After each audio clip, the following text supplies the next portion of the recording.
In 1995, Prince George shut its doors to the last bodybuilding competition to be held in the city.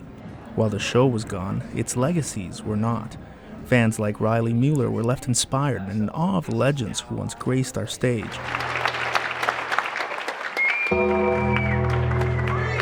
Fast forward 20 years and the Iron Ore Classic is back, and so is Mueller, only this time as a promoter.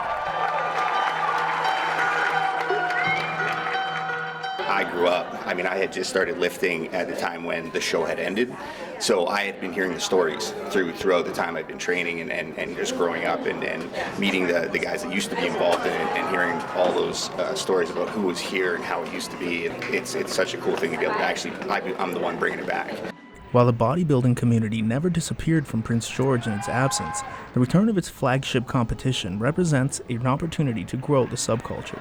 Well, it definitely puts the spotlight back on, hey, what competition's about. There's a whole lot of people here that have never even been to a show before, so it kind of gives the idea of like, oh, that's what they look like. That's, can I do that? So there's people that might be, inspired to compete at some point themselves.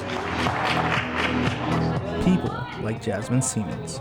Watching my boyfriend's show, I looked at all the girls on stage and I said, I want to look like that, and I want to push myself to the point where I do look like that. So I found myself a great coach who supported me the entire way and got me to where I wanted to be, and I knew that a competition would force me to have the motivation and keep it going the whole time. Jasmine competed in her first event this past weekend. She says experience in modeling helped her feel comfortable on stage, but the hardest part is getting ready.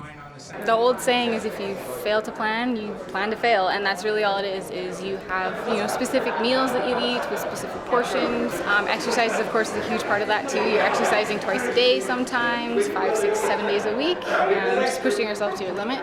But it's not always that easy for someone to make their first walk under the bright lights. The mentality tends to be they're nervous, they're anxious, they don't know what to expect, they're wearing these little tiny shorts and they got to get out in front of how many people, and there's some nerves and there's some things that just cause a lot of anxiety and stuff, so it's an experience in and of itself. Mueller says the key thing about bodybuilding is setting goals and striving to achieve them, and while most of us won't be ready to make the jump from the couch to the stage,